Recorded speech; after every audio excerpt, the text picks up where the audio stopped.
Hey guys, welcome back to my channel. Rewind that. It's your girl Miss K. If this is your first time coming across my channel, welcome. Please be sure to subscribe if you like the vibe. Hit that notification bell so you know when I upload more videos like this one. Tonight we are going over BMF season 3 episode 9 called Death Trap. Okay, this is the recap. I apologize guys. For some reason my camera wasn't working, but here I am. All right, let's get into it. What's up, Queen RDRD AG? Rashonda Greer, thank you guys so much for being here. I like this episode. I do not like the fact that my boy Hoop got shot or deleted. I'm not sure. I'm like this, you know what I'm saying? Hoping that my guy did not get deleted. What's up, Kelly Renee? So we're gonna talk, guys. So let's get into this episode, okay? So as we can see, we get another flashback, which I love. I love the flashbacks. That's one thing that I've always liked about this show is that they have flashbacks from when they were younger. Okay. And so we got Meech and whatchamacallit, Meech and his brother Terry, and they're on the beach, a fake beach, you know what I mean? And I think Terry is not happy about the little fake beach that they have at all. But you know, hey, they making the best of it. I ain't mad at it, but you know, the water's dirty and the sand is oily and all of this stuff, but whatever, right? So Meech has a positive attitude about it. He's like, don't worry, baby bro. One of these days we're gonna get to South Beach, you know, because they have been inspired by Tony Montana, okay? Scarface was a very big deal in the 80s, and I think he inspired a lot of drug dealers. Okay. Now, you know, Meech is telling him, like, I'm sorry, not Meech, Big Meech. Big Meech is narrating that they looked up to Scarface and he learned what to do and what not to do. And I was like, that's very interesting that you would learn what to do and what not to do by watching Scarface. Okay. Very, very interesting. Whatever, we're not going to dive too deep into that, but yeah, there are some things that Scarface did that was like, okay, yeah, you don't want to do what the heck this guy did. But as far as like, I guess just trying to take over the world and that whole like idea of the world is yours and all of that, I think that's what a lot of guys gravitated to, you know what I'm saying? Like, we just gonna be out here winning, you know what I'm saying? But anyway, Denise, Nicole, Hope Lee, LaRusha, Tina, Big Smooth came, and Juan Roman. What is up? Okay. So now, guys, Meech and T are finally in Miami, a dream come true. Okay, South Beach, like they always talked about. Now, Meech's plan is to get Francois to be their personal mechanic, and they can move way undetected. Plus, Atlanta will become their hub. Okay, because according to Meech, the Red Dogs done shut everything down. Okay, like Atlanta's done, Detroit is done, everything is freaking done over here. Okay, so next, we have, unfortunately, kind of in this scene, we see that T brings Markeisha to Miami when they're clearly there on business, okay, which was very, very annoying to me. All right. And like I said, Meech was annoyed and I was right with him. And I loved how he had no energy for her when she said hi. She's like, hi, Meech. And he just sat there, didn't even give her a head nod, smoking his cigar. Like, ugh, girl, please. I was like, why? I was so mad that she showed up. So, so, so mad. What's up, LSW, Antoine Herring, and Stephen Harris? Okay. Like, yeah, she is just disgusting, guys. Like, the more screen time she get, you gotta know this chick is just horrible. She's horrible, but like I said, I think she's just here. She's a plant to irk us forever because it doesn't look like she's going anywhere. I mean, we saw the picture in season 2, you know what I'm saying? Where when he was getting busted, we always go back to it. When he was getting busted, he had the picture of him and Markeisha, but it was a younger picture of them. So, like I said, my fingers are always crossed that something happened to Markeisha. Anyway, whatever, guys. What's up, Renee? Yeah, Antoine, that was kind of like a scratching my head moment. Don't understand how the Red Dogs shut down Detroit. Right. That was a bit much.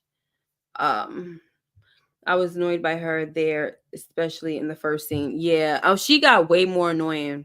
Like as time went along, she got even more annoying. Okay. So next, guys, we have Meech and T. They meet with Mac at the club, at Club Foxy, right? And they see Angel there dancing and everything, but the MKs were there also. All right. But you know, why shouldn't they be? This is their territory. So of course, now Meech knew that, you know what I'm saying?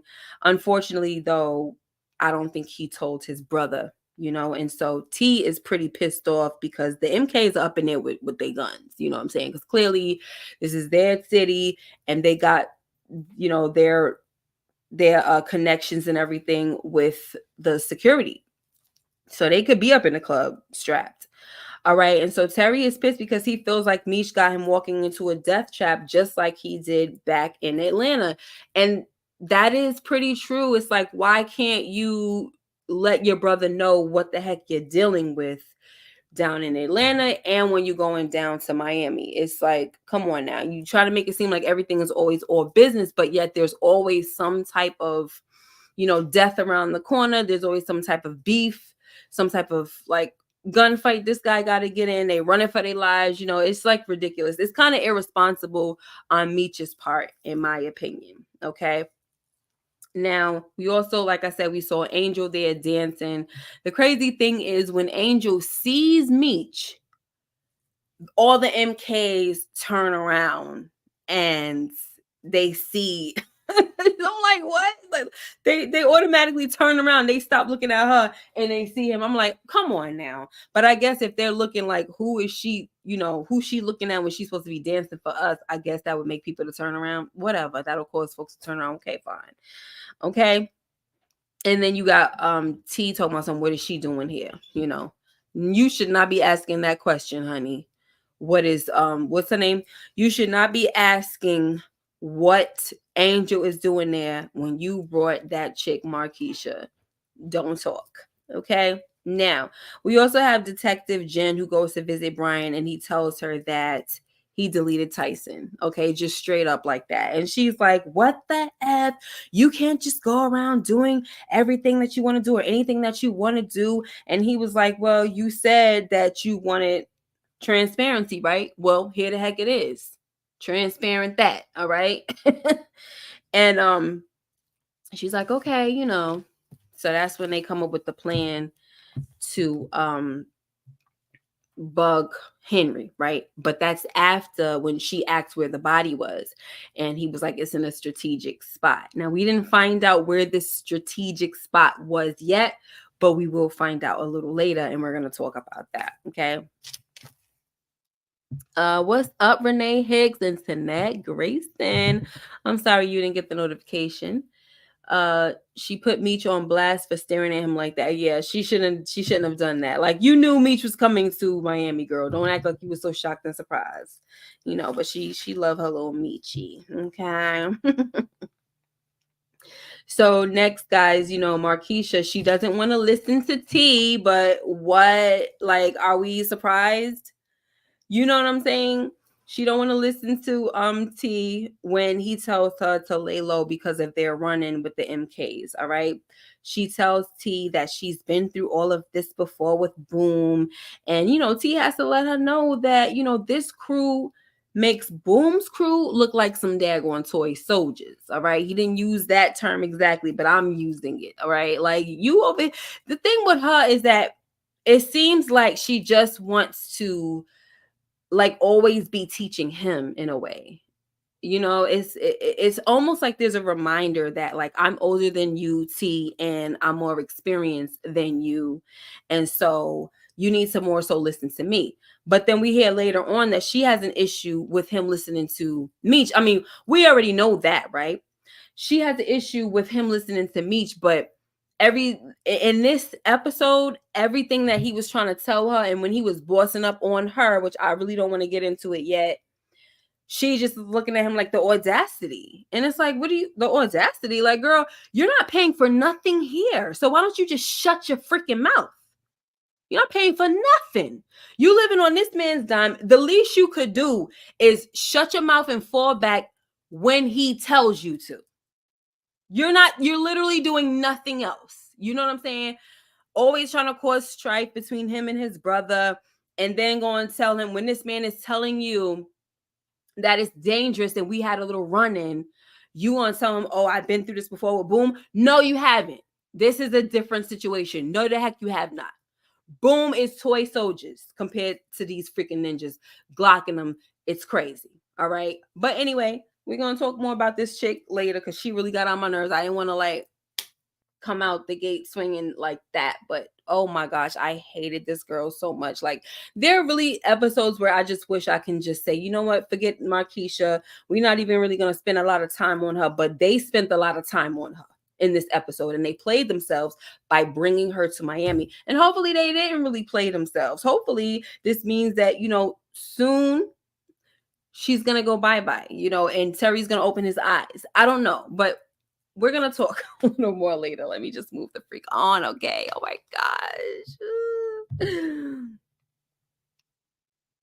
All right. Hopefully says she needs to go. Where am I? Oh, my gosh. What happened? I'm sorry, y'all. Okay, so now it's starting to act up. My little mouse is trying not to go. So sorry, y'all. All right. Go home, Mark Cougar. What's up, J Mac? Okay, let me see something. Moochie's in the building. What's up, boo boo? I feel terrible, but I'm sorry with BMF. What? I'm so done with BMF. Is that what you're saying? However, I will always stop by to hear your review. Oh, thank you, Kim Cunningham. I'm just realizing I haven't seen your name in so long. Thank you so much. I appreciate that. Shell S, what's going on? It says, I feel you, Miss K. She was extremely annoying in this episode. That is so true. Oh my gosh. Okay, so let's see where I'm at now.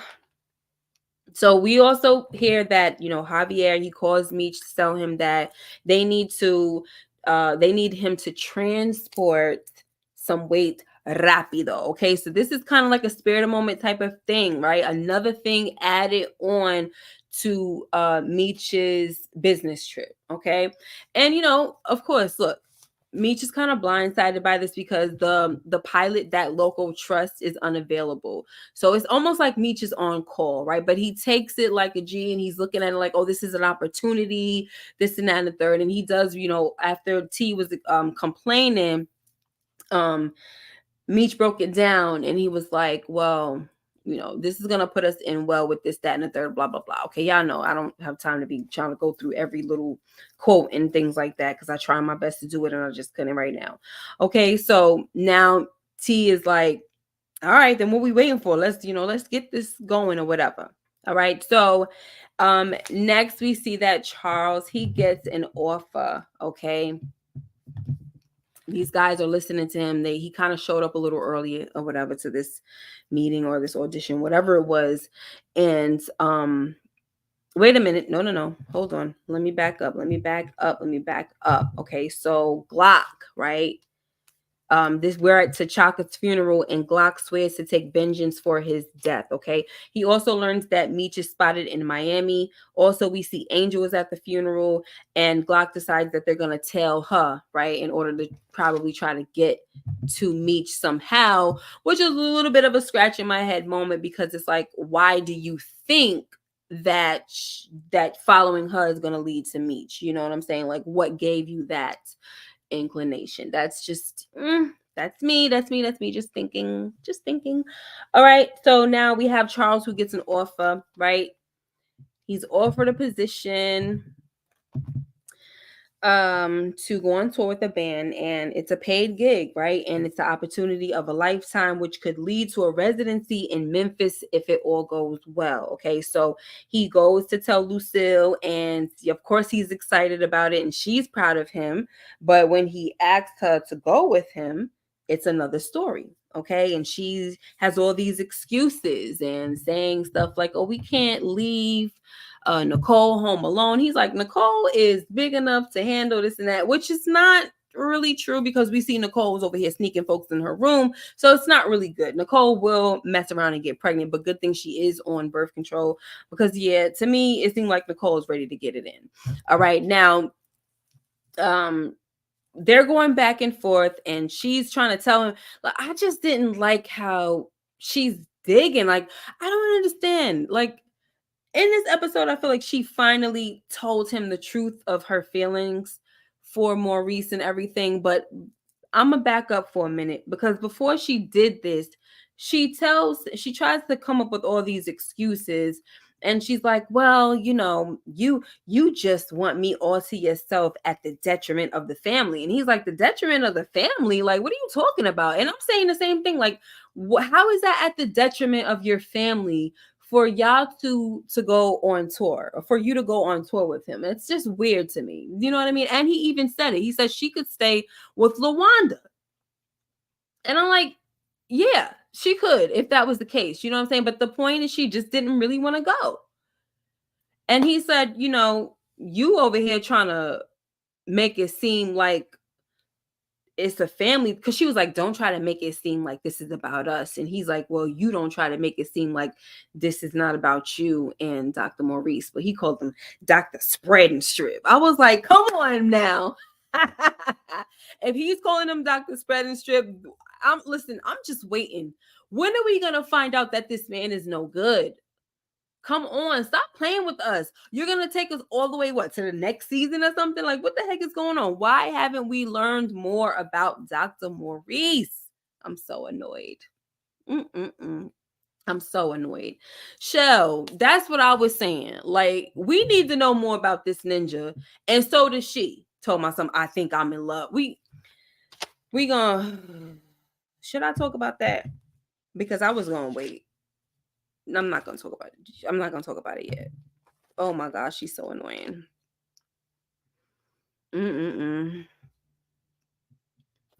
AG says, I don't agree with what Charles did, but I respect him for trying to keep the family together. Unfortunately, him cheating was the last straw for Lucille. Yes, and that's the thing. Like, girl, if it was the last straw, then get rid, like, just end the marriage and stop doing all this, what you're doing in front of him. You're literally dating a man in front of him. Like, it's just, come on. It's just like, it's disrespectful. I can't deal with it anymore. I feel like I have something in my eye. Sorry, y'all. I'm not going to keep saying the same thing every week, but whatever. Okay, so Dr. Spread and Strip, he was ready to get it, baby. He been ready to, okay? Charles keep trying to hold on to Lucille. She is all about her feelings, don't even know what she wants. Two wrongs definitely don't make a right, y'all. That is for sure. All right, you guys. So next, Meech and T show up to meet Francois, but he was pissed that they didn't show up to their initial meeting, right? So because he is the type of man that he likes when people honor their obligations. Okay, like, don't play around with my freaking time. All right. Plus, to meet him, it's a referral only. So, like, hey, don't play, right? So, like I said, he's pissed that they didn't show up to their initial meeting. So T takes the reins, all right, because old boy was like, listen, you could just leave. And Meech didn't have anything to say, which was very, very that was shocking to me. All right, Meech, you don't have anything to say. Okay. So like I said, T takes the reins and he shows interest in this sculpture, right, that Francois was working on. All right. And T makes the deposit and tells him that they'll be back tomorrow with interest. And he does this to buy them some time. Okay. Long story short, when they come back, T continues to impress Francois and they make a deal. Francois agrees to go back to Atlanta with Meech. And his conditions are don't ask, don't tell. And the cargo can't have a heartbeat. Okay. So one thing that I will say about this is I loved how Meech stepped back and allowed his brother to handle it. When he saw that, listen, T got it. The dude is kind of, interested in, and he, T got his attention and he's saying the right things. T got his little history going together. He's kind of, what's the word that I'm looking for? He is intriguing the man with his knowledge, right? He made the whole like comparison with him being Francois being what is his name? Da Vinci, right? Did you say Leonardo da Vinci? Or Michelangelo? He said Da Vinci, right? And them being the Medicis, right? The benefactors and stuff like that. And I was like, I like that because, remember Meech dropped out of school. T learned a lot, especially in history, and he always tries to incorporate that with the street, street game and everything. But Meech don't be wanting to hear none of that. Okay, Big Smooth said Michelangelo. Okay, one of them ninjas, right? The biggest thing is that they're the Medicis, okay? And so he basically was also talking about how what was that sculpture that he has. So what I'm really trying to say is that, to me, right, and I don't know if that's what the writers were trying to do, but to me I feel like T kind of learned a little bit from his situation with Blaze, where Blaze was trying to have small talk about this artist named I forgot the name. I think the name started with an H. Is it Henri? It wasn't Henri Neal, because that's his daughter's name. It was Harold Neal or something. Whatever the guy's name was, the last name was Neal. And T was like, I didn't come here for all of that. You know what I mean? And so I'm wondering if he kind of realized that this is what yeah, they were the names of the Ninja Turtles, right? That's true. I didn't even know that. But anyway, I'm saying I think that T might have learned that is kind of the way to some of these men's heart, right? To like play on their interest. And I've been saying that a while ago. So hopefully that's something that this dude was learning. What's up, JT? Anywho, so Cargo can't have a heartbeat, okay? Now, back in Detroit, Henri hasn't heard from her cousin Tyson, and the Chaldeans have cut her off. We know that, right? We also see that Jen gets Henri to take her back to her place so she could plant this bug, right, in her little cane, okay? But they also get it in, all right, against a lot of our wishes. Like we talked about this last week. We don't want to see that crap. And we were spared just a little bit, just a freaking little bit. We were spared. We didn't see everything, which is great.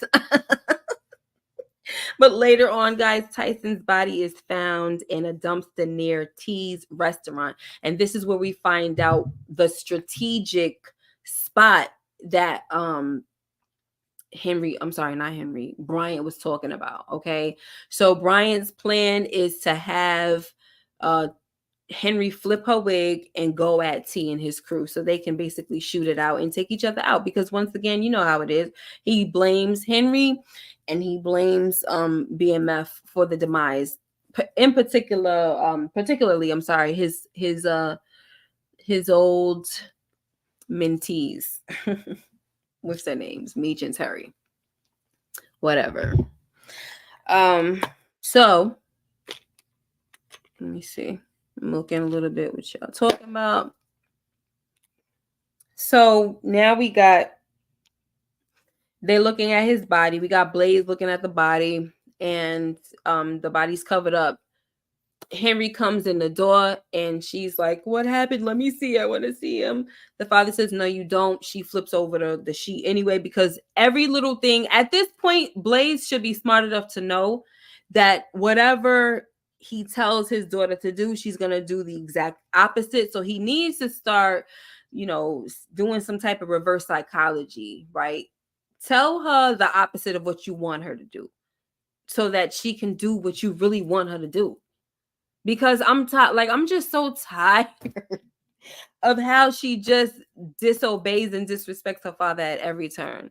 I really don't care how she feels about how he feels about her or how he perceives her. I don't care about all of that. I really don't. I'm sorry. I tried to be nice and have a soft spot with her and how she feels about, what her father thinks and, oh, I'm not good enough and I'm not what you wanted me to be and blah, blah, blah. But why would he be proud of you when at every turn you just don't listen to him? So she's saying she wants him dead. And he's like, you will not. She wants Terry dead. He said, you will not. Okay. You will not touch him. And we know what she goes ahead and does later on. All right. But whatever. Oh, gosh. So next, guys, Angel, she finally catches up with Meech. And after she had to shake Glock's tail because she knew that he was following her. She tells Meech that she's not going back to Glock. And so he takes her to T's hotel room and he tells Markeisha that her and Angel need to stay put because it's dangerous out there. Stay put until we say otherwise, okay? Meech also gives Angel a toolie and Markeisha was like, to Terry, you got a strap for me because I ain't gonna rely on her to protect me, right? So T gives her a gun and he also asks Markeisha to please listen for a second, but no, Markeisha couldn't listen. She says, I know how to handle mine and all this. Y'all need to just handle this situation so we could, get out of here as soon as possible or whatever. And so that's how that goes. So once again, we just continue to see that this girl ain't trying to hear nothing that this guy has to say. Nothing at all. But she wants his money though. So now, guys, let's move on to Markeisha was extra jealous this episode. Absolutely. Yeah, she was even looking at Angel like who the heck is she? And they was sitting at the table. My thing is, why y'all, if I don't like you, I'm not sitting across from you at the table because they don't even look like they were bonding. They were talking, having small talk, nothing. They just looked like they was just sitting there at the table by the time they came back.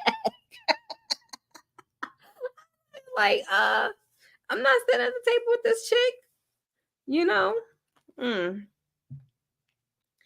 All right, so guys, Lucille goes to dinner. Oh gosh, with this guy, Dr. Spread and Strip, and the restaurant is in a hotel. Okay.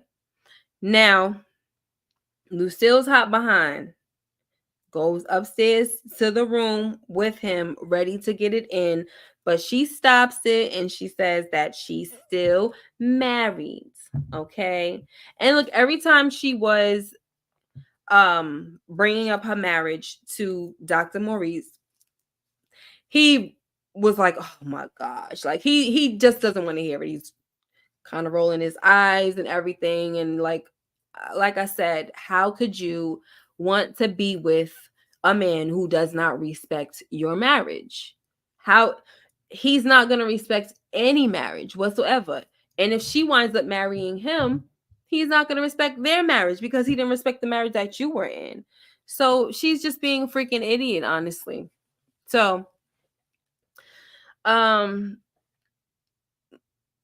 when she was about to leave and telling him that, I can't do this because I'm married. I'm still married. He's like, I love you and I always have and I'll wait for you and all of this stuff. So I guess, he laid it on pretty thick when he said, I loved you, because I said, I loves you. I love you. When he told her that, it looked like it opens her world up. Like, she was gassed. Okay. That's what happened. It was like one of those things where when you grow up and you start dating with somebody and you guys are young, and then the guy always knows that the game to get into the girl's pants is to say that I love you, even if you don't. That's how you going to get the girl to, give up the drawers. And it was like one of those moments. But even though she already said, I can't mess with you right now, he decides, listen, I'm going to let her know that I love her so that, what I'm saying, I could keep her, keep her mind trapped. Oh my gosh. Can we please be done with this situation? Oh my gosh.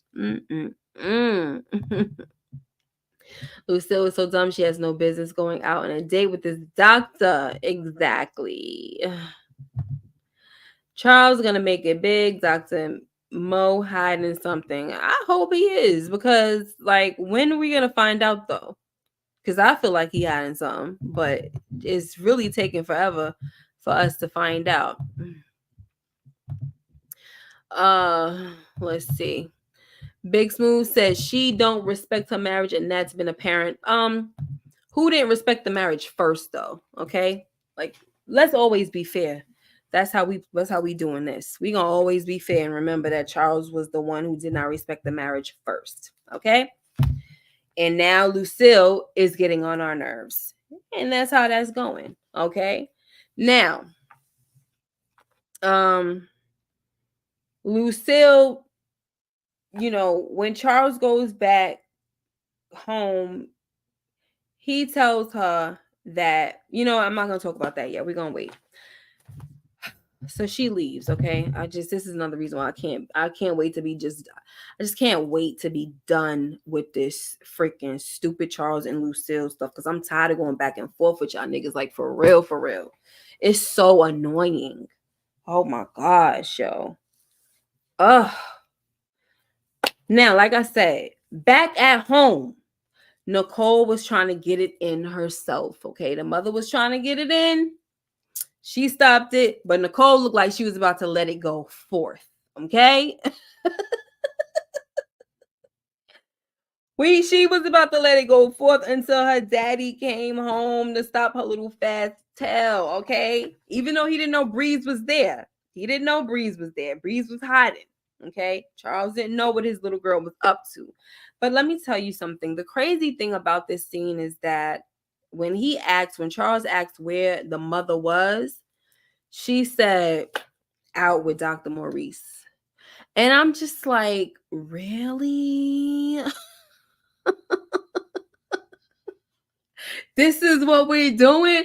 This is the new norm, where a husband could come home and ask the child where the wife is, and she says out with her boyfriend?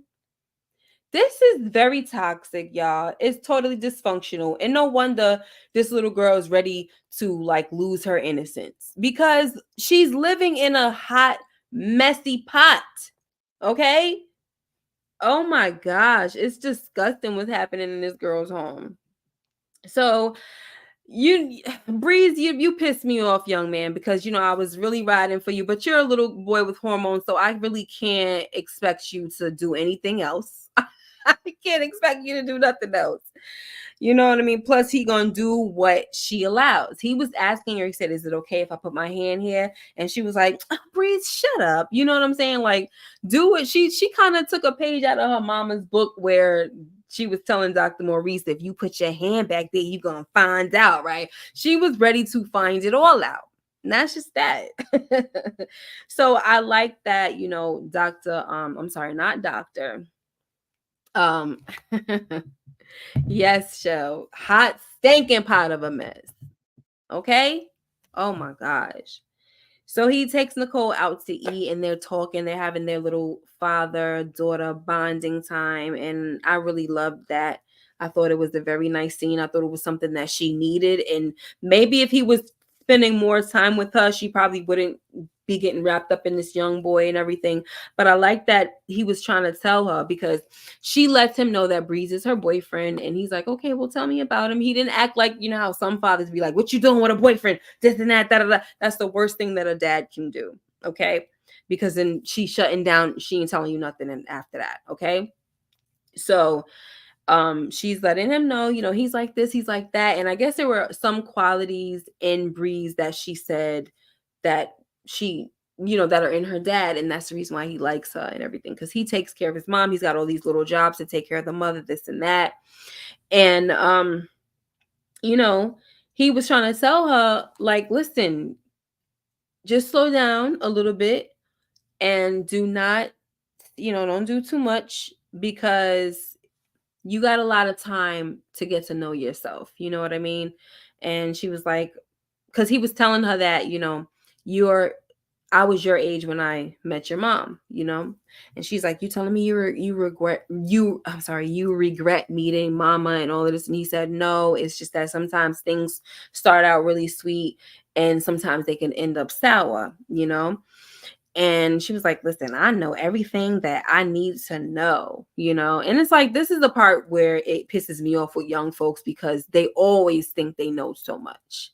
And it's just like, listen, right? But unfortunately, with young folks, we've all been there. It's hard to listen because we do get to that age where we just think that we know it all. And you start smelling yourself and all of that. And then you have to live and learn. And then you get to a place where hopefully you didn't make too many mistakes, you know what I'm saying, and learn the hard way. But then you also get to a place where you go back to, I remember my mother telling me this or my father telling me that, you know what I'm saying? Now I see what they were talking about. You know, it's like you always gotta get to that certain age or whatever to see, you know what I mean, why people said certain things.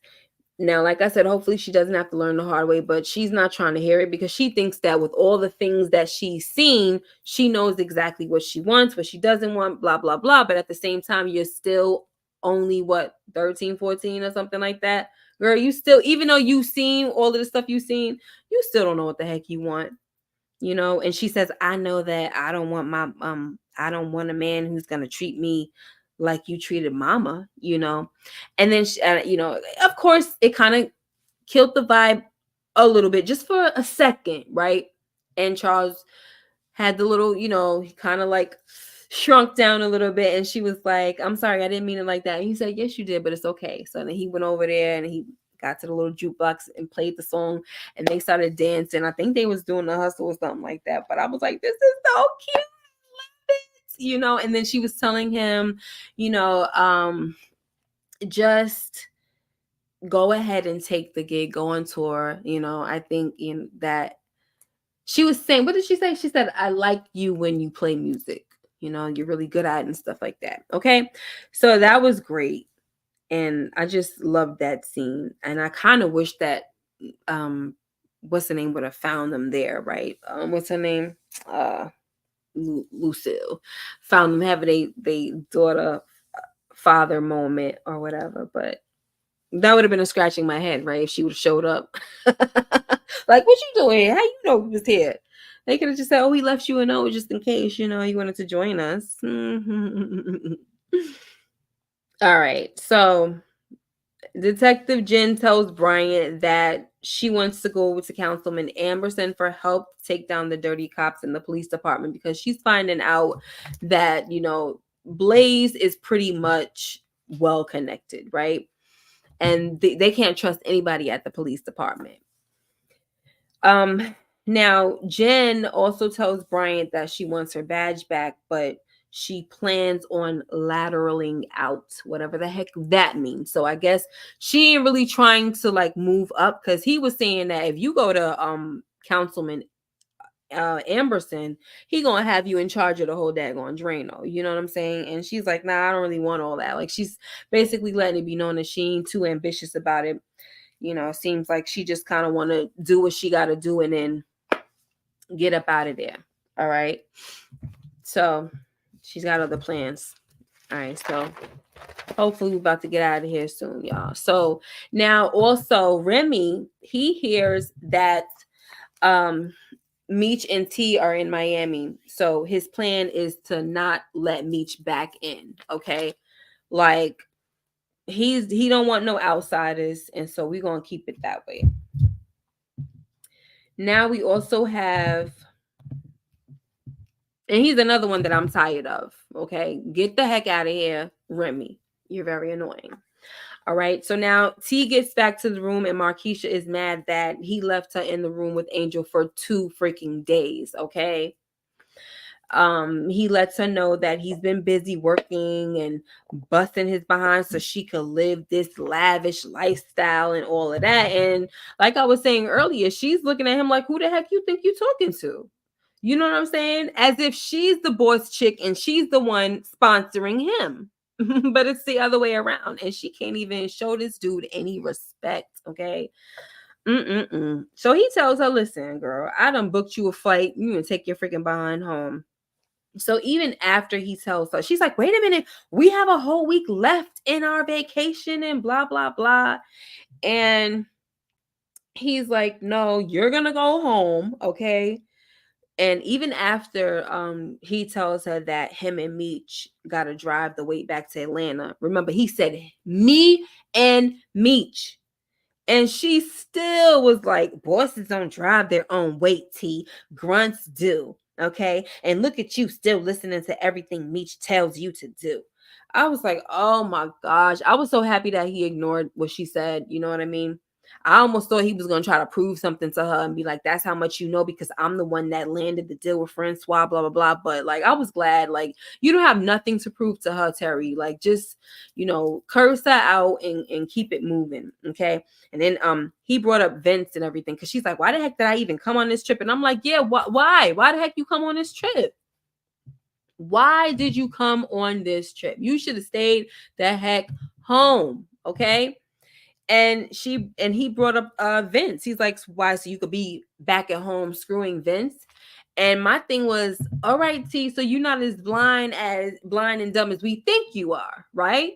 You're just insecure. Is that it? Because why are you keeping this chick around?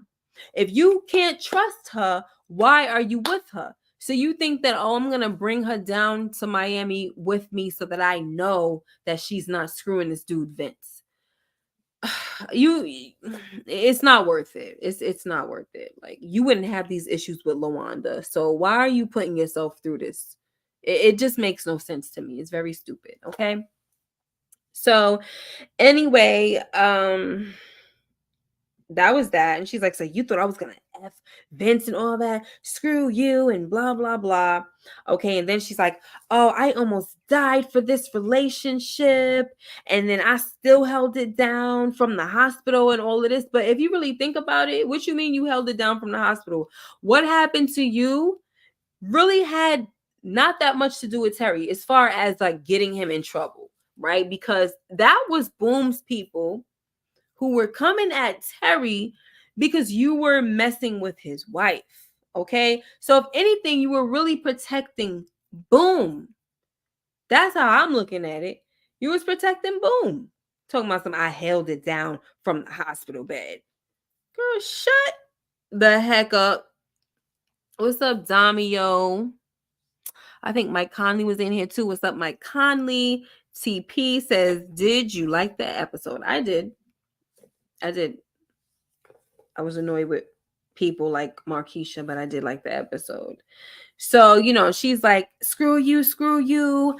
I'm not, when the only thing you're going to be going back home to is Lawanda and her, what she said, her milk stained titties.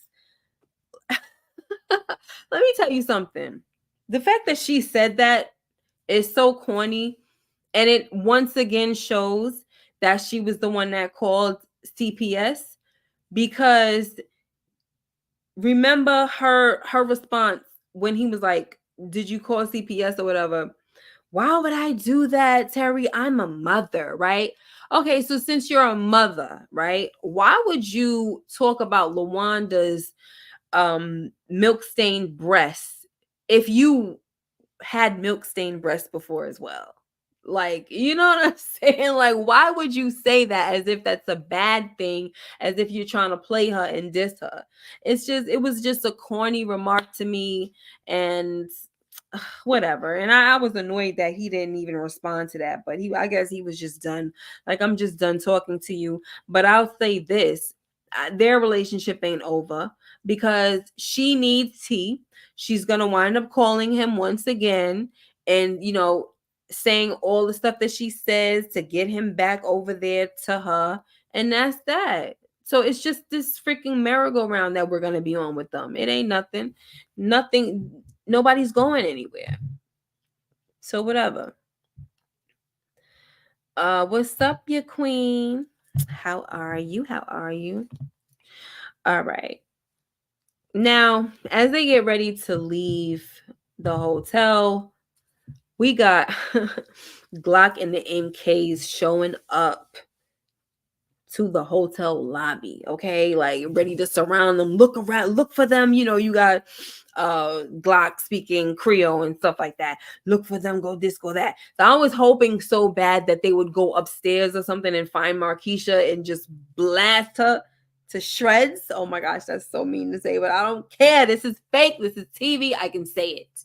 All right. I wanted her to get blasted to shreds. Go out like freaking what's the dude that went out? Stacks. Oh my gosh. Is that too brutal, y'all? It is kind of brutal. But she's on my nerves. So, you know, you say stuff now. So Glock was right by the door. I don't know if I said this already.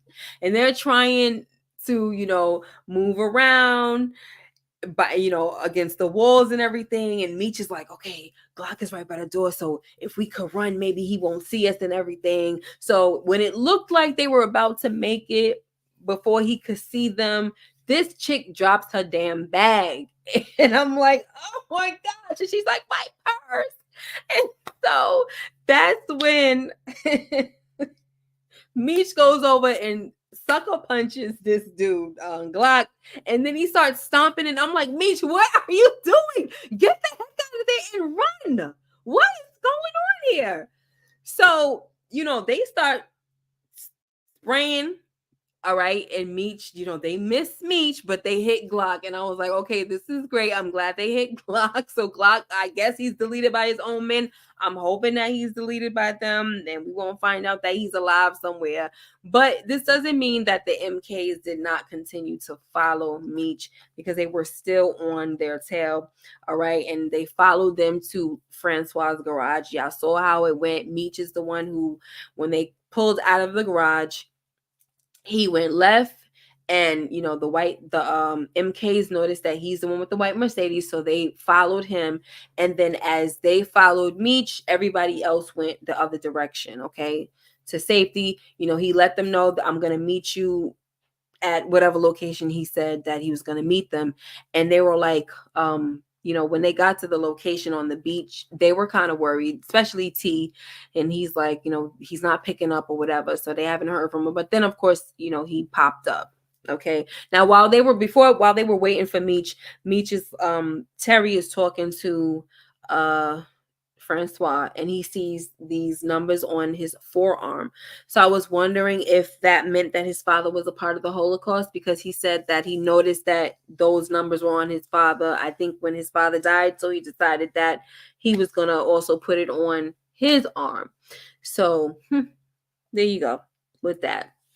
He was also telling Meech, you know, I'm sorry, not Meech. He was also telling T that, you know, your brother is resourceful, right? You know, so basically don't worry about it. It was funny that he would say that because he doesn't know Meech, you know, but it is true. We've seen Meech be very resourceful in this season alone, you know what I'm saying? And that's that. So we get back to Detroit, and Hoop is taking out the garbage, and we got Henrietta waiting for him. And guys, I was like, no, please don't do this. Please don't do this, because I really, really like Hoop a lot. Okay. And every time I see him, I'm just like, he's such a cool freaking character. I hope they don't ever get rid of him. And then I was saying to myself, they can't get rid of him, right? Like, he's just too, you know, you just kind of feel like there's certain people that you need in a show, you know, and it's like, don't do that. Don't take him away, right? So I was really out here. I wanted to scream, but I didn't scream. But did I scream? I don't know. I was just like, no, please don't. But like I said to my members, it's only a few minutes left in the episode. You already knew what was going to happen. But then she says, and tell Meech he's next. Now, I don't know if she purposely shot him in a way that she knew he was going to live, or if she was yelling that, you know, into the, you know, into the restaurant, like for whoever comes out there. But nobody came running, and we see my guy on the floor, you know, laying in a pool of blood already. She shot him 3 times, and I'm just like, oh my God. Did I say TP? Did I say Meech, or did I say Terry? Tell Terry that he's next, okay? So I was just like, oh my gosh. I want to say that he's still alive, y'all. I'm definitely going to talk about it on Sunday a little more and give you guys more of my thoughts on it. But I'm just hoping that my guy lives, because, like, don't do this. Don't do it. Don't do it. Well, even when he showed up at the garage, right? When he pulls in, y'all probably know what car that, you know what I'm saying? What car he had when he pulled into the garage. It was a red car, I think. And I'm not great with cars. I'm not a car person. So, um, he was like, he came out and he just got this smile. And I'm just like, I love him. Like, he's just my BMF teddy bear. Okay. So please don't do that, BMF. We need hoop. Okay. And that's just that. Okay. It was a Porsche. I figured it was a Porsche. Thank you. So, right. Ain't gonna say nothing about that. What? Daniel's son kick. What are y'all talking about? Maybe I'm maybe I am lost. I don't know what y'all talking about. I think Henri Miles Davis shot warning shots to Hoop. She literally burned Diz to destroy him. Yeah. Meech kicking Remy. When did he kick Remy? Okay. All right. Or Glock, you talking about? I said Meech became Bruce Leroy when he attacked Glock. Oh yeah. I did say something about it. I didn't say he kicked him, but I said he kept going. Like, he's over there stomping on him and doing all this stuff. And I'm just like, what are you doing? Like, get the heck out of here. Get out of there. They're about, like, they got machine guns. Like, keep it moving. You know? All right. So that's what happened to our guy. Now we got the REDDOGS who pull over Meech and Terry due to an anonymous tip. Okay. We already know where that anonymous tip came from. It's from your boy. He ain't my boy, okay? He probably ain't your boy either, but I'm just gonna say it. It's from Remy. Like, we already knew that. So Remy is now snitching in these streets. He doing anything he can to make sure that Meech does not come back into Atlanta to try to take things over. And that's just that. So Henri, is that all right? So wait, so somebody thinks that Bryant TP, you think that Bryant is the one that did it? It definitely was. What's that dude's name? It definitely was Remy. Because Remy and they had heard, that's what I think. Remy had heard that Meech and them was already in Miami and all that, and that they were coming back. You know what I'm saying? He's getting that pure weight, and they were coming back. And he was like, ain't no freaking way that I'm letting that happen. Not on my watch. We ain't doing that again. So the REDDOGS have, decided that they're going to take their vans to the impound, and their precious cargo is lost. And I'm just like, oh my freaking gosh, Meech is feeling some type of way. Obviously he should, because he's like, this is everything that we just worked for. Everything. So what the heck is going to happen? All right, we're going to find out what happens with that. We're going to find out how they're going to get all of these things back. And also if that was the weight that he had to bring back for Loco, I think it was. But let me see. What's Remy going to do? Open a coca farm in Stone Mountain? Where they stopped in Miami or Atlanta. And they're back in, they have to be back in Atlanta, as far as I'm concerned, right? That's where they got jurisdiction. That's where the REDDOGS are. So it should be Atlanta. All right, so before we end, let's talk about how Lucille, what is his name? Charles, he asked one more time, can you go with me on tour. I'm gonna go on tour. This is what I want to do. Because first she was like, you know, you don't have to ask my permission, right? He's like, no, I'm asking if you would come with me again, like as my wife on tour with me. And she's like,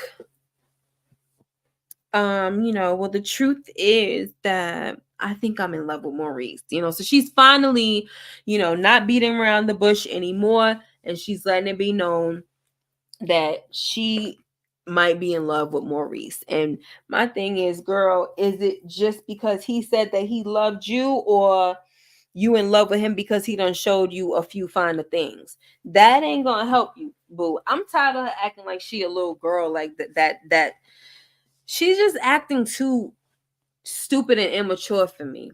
You know what I'm saying? I can't find my freaking lip gloss. Now I know that she knew him from when they was kids, but that does not justify you falling in love with him, okay? Like, when you a kid, you're a kid, and when you're grown, you're grown. It's two different things, okay? When you're young, you think like a freaking kid, or you a child, you think like a child. When you adult, it's different, right? And so you don't know the adult Maurice. You don't know nothing about him. You don't know what the heck he is into. Are you dumb? I think I'm in love with Maurice. So, like, for me, you know, she feels like she's cheating herself to stay in the marriage. Like, if she stays in the marriage, because he's like, so you just gonna give up on us? And she was like, I feel like I'm giving up on myself by staying in this marriage. And he says, he doesn't say anything. He's sad. And that's another thing. I'm tired of the sad looks that Charles is getting. And I just kind of feel like at this point, he needs to get out because he's getting abused. I'm sorry. Yes, I said it. Now, you know, after a while it's abuse. You know, yes, he cheated and he messed up and everything, but ever since then he's repented and he's been on a straight path and trying to do right. And she's just kind of like kicking him every time and just saying to heck with whatever you're talking about. You know, like, I'm just trying to do me. And my thing is, if you're trying to do you, then girl, let him go. And so I guess that's what she's gonna do. She's decided that I'm gonna you know, go my way in the marriage. Okay, fine, girl. Please do that, because this is a ride that I would love to get off of, and it's just time to say goodbye. All right? Say goodbye. Now, okay, hold on, y'all. Sorry. My son just texted me. All right, hold on. Seatbelts. Drive safe. Sorry.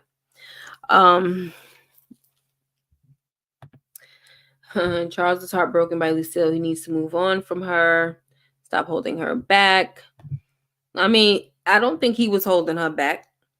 She's the one that gave him the papers, right? And still was like, I don't know, like, still out here playing this game, dating this man in her face and everything. So in his face. And it's like, okay, well, if that's what you want to do, then do it. What was she trying to do? That's my thing. Like, if you knew you wanted to divorce him, what were you trying to do? Since the beginning of the season, she gave him divorce papers. And here it is. We were watching this whole train wreck with him looking like he's trying to do everything he can to get his wife back, cooking and all that stuff, and you know, trying to fix the walls and the patches and blah blah blah, you know.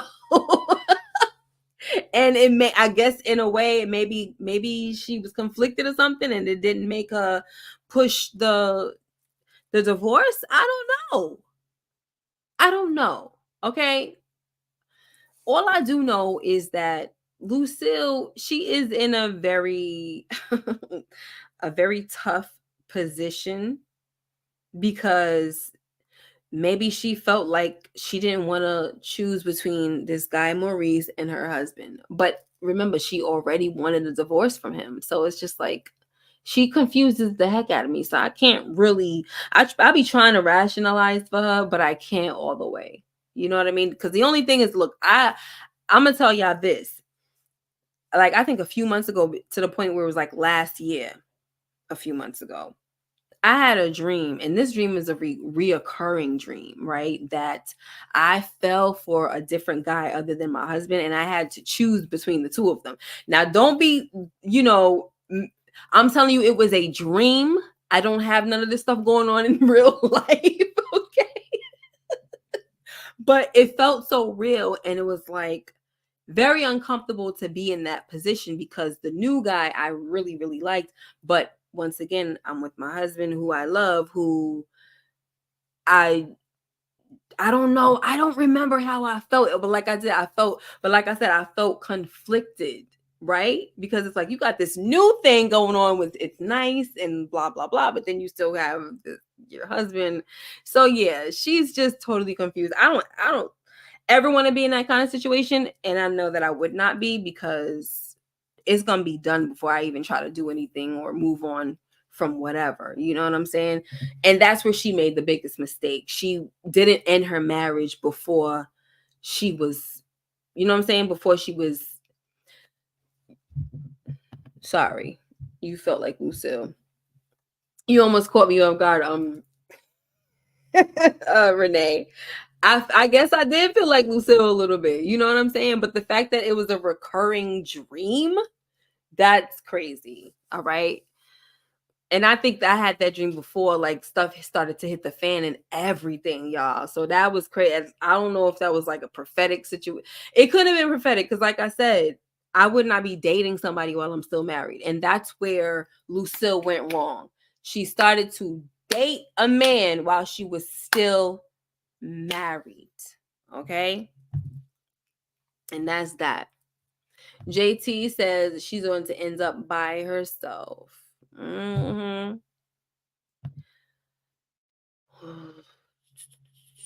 She's in love with this yesterday's new. She didn't paint he still didn't paint the walls and got a stack of money from T. Yeah, I mean, I think he like painted one wall or something. We did see him painting the walls, right? But he didn't paint all of them because you still see a lot of patches around.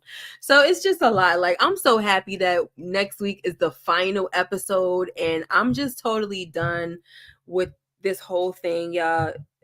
I'm gonna say goodbye to BMF. And I'm not going to be doing lives on them anymore because this drained the heck out of me. And I really tried to stick with it.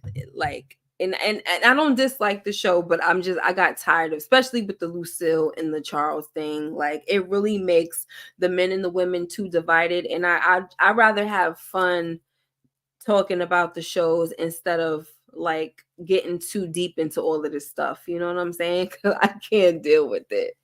And then sometimes people be saying stuff that's like, really? That's how you feel?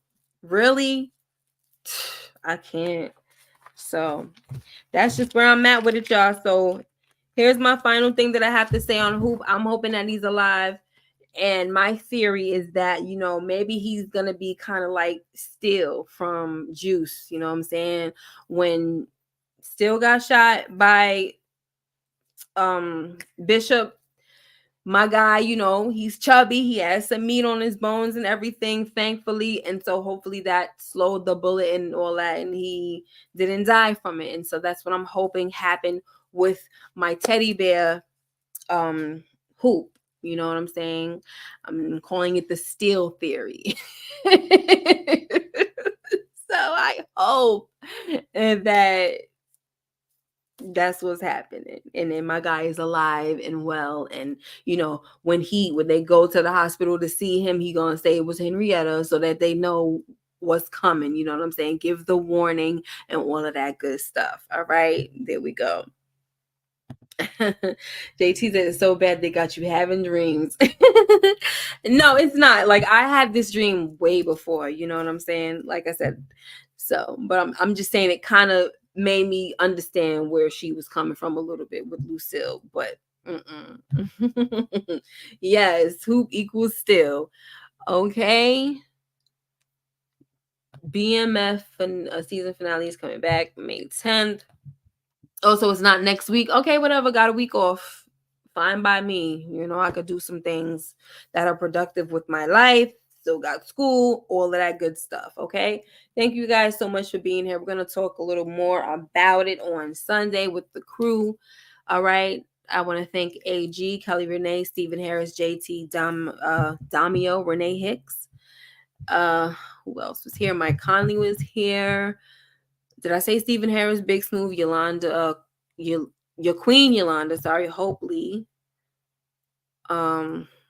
J Mac was here. Did I say Kelly Renee already? All right, it's not letting me go up, but I appreciate all of you guys. Thank you so much for being here. Moochie was here. I love you. And we will see you guys next time, okay? Take care and be blessed. Oh, make sure you like, comment, and subscribe if you haven't already, and hit that notification bell so you know when I upload more videos like this one. Until next time, take care and be blessed. Bye-bye. Thank you, guys.